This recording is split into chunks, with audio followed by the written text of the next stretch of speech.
Questo servizio è offerto da Coop Services, risorse umane e soluzioni per il territorio. I prodotti del giacimento montagnanese nella dieta mediterranea. Qualità per la salute. È il titolo del convegno che si è svolto lo scorso 1° ottobre presso la Sala Veneziana del Castello di San Zeno, organizzato da Coop Services nell'ambito di Montagnanese in Fiera, con la partecipazione della Camera di Commercio di Padova. Lo scopo della mattinata è stato quello di mettere in primo piano le proprietà nutrizionali dei prodotti tipici del montagnanese, soprattutto in relazione alla dieta mediterranea, che dai nutrizionisti è ritenuta uno dei modelli alimentari più corretti e che la FAO ha riconosciuto come patrimonio dell'umanità. Siamo giunti alla 10ª edizione della Fiera del Montagnanese, è un momento importante, è una tappa sicuramente di rilievo, dove vede comunque sempre nuove energie per proseguire, per sviluppare sempre più questa manifestazione.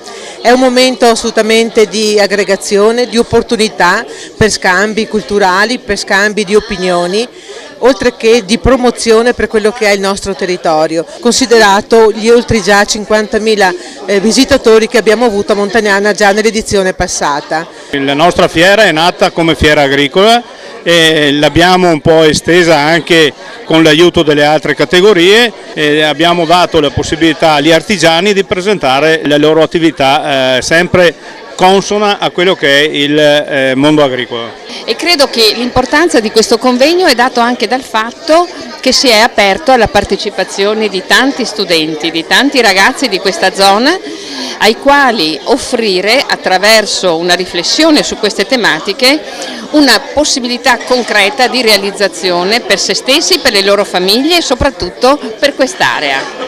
Nel corso dell'incontro è stata messa in evidenza la necessità di valorizzare in modo coordinato e sinergico le peculiarità enogastronomiche del territorio, come i cereali, i prodotti ortofrutticoli, i vini e i salumi, al fine di renderli un punto di forza del territorio. Si sta assistendo anche a un fenomeno un po' particolare, la gente comincia a essere un po' orgogliosa delle proprie tradizioni, del proprio territorio. Abbiamo un turismo che si sta diversificando e Montagnana ha velleità turistiche e non offre solo cultura, architettura, storia, arte eccetera, ma anche il territorio che ha espresso queste forme d'arte, perché è un territorio ricco. Direi che l'ambiente è fondamentale perché i prodotti si producono sul territorio e il territorio è la base dei prodotti stessi, quindi gestire il territorio e gestirlo in maniera sostenibile diventa la cosa primaria per poi avere risultati spendibili sul mercato nazionale e internazionale. In questo territorio ci sono degli elementi di qualità nei prodotti locali, quindi già da tempo la Camera di Commercio investe su questo territorio proprio per questa motivazione. Bisogna raffinare ancora di più l'idea e portarla avanti ancora con più determinazione. Il territorio montagnanese è scrigno che racchiude al suo interno prodotti come il radicchio, le patate, i meloni e i derivati della lavorazione delle carni suine, in particolare il prosciutto crudo dolce di Montagnana, che non sono soltanto di qualità culinarie riconosciute, ma che sono anche portatori di valori nutrizionali importanti per la salute e la corretta alimentazione.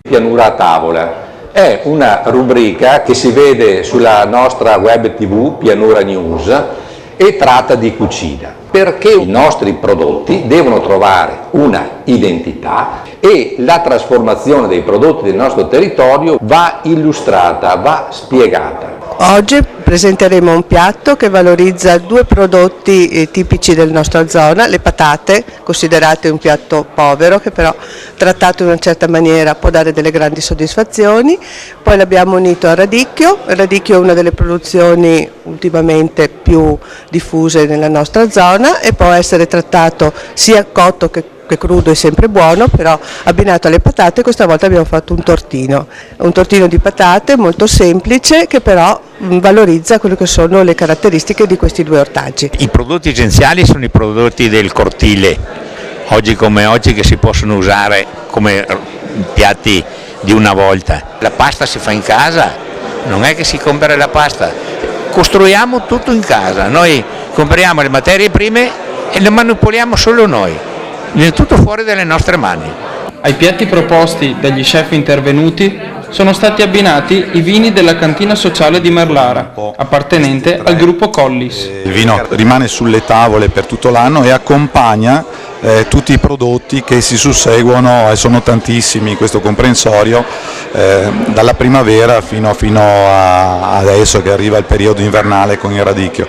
E quindi direi è un patrimonio che tutto questo comprensorio deve riconoscere prima e conoscere meglio, proprio perché i vini sono buonissimi, sono ben caratterizzati e veramente accompagnano al meglio la ricchissima offerta gastronomica di questa zona. I vini di questa terra, vini di sabbia, vini di terre d'argilla, vini freschi, vini adatti soprattutto ai giovani, visto che la platea questa mattina è composta soprattutto da scuole, studenti, vini bianchi come la Malvasia, vini bianchi come il Prosecco che sta prendendo sempre più piede soprattutto in queste terre, e vini rossi meravigliosi, Marzemino frizzante DOC e Rosso Merlara DOC, vitigni internazionali e vitigni autoctoni insieme per una sfida per il futuro. Al convegno sono intervenuti anche il nutrizionista, direttore del SIAN ULS 17 Pierpaolo Pavan, che ha posto l'accento sulle qualità nutrizionali dei prodotti tipici del Montagnanese,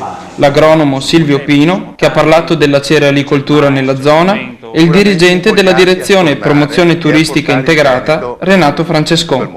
Siamo partiti innanzitutto dai prodotti, facendo una descrizione, una panoramica di quelli che sono i prodotti del nostro territorio, per approdare ora ad un importante settore che è quello della norcineria. Noi non possiamo andare in Europa come Montagnanesi o come settore del prosciutto, no, ci possiamo andare solo come sistema. Il progetto della norcineria si completa con due eventi importanti. Uno, con la realizzazione di un cortometraggio nel quale i prodotti della norcineria vengono illustrati sullo sfondo dei beni culturali del Montagnanese. Prosegue poi con una serata di gala dove 3 chef del nostro territorio si eserciteranno producendo dei piatti realizzati con i 3 elementi fondamentali dell'identità gastronomica del nostro territorio, che sono i prodotti della norcineria, prosciutti, salami, insaccati in genere, il vino e il pane biscotto. Lo scrigno del Montagnanese aspetta solo di essere aperto.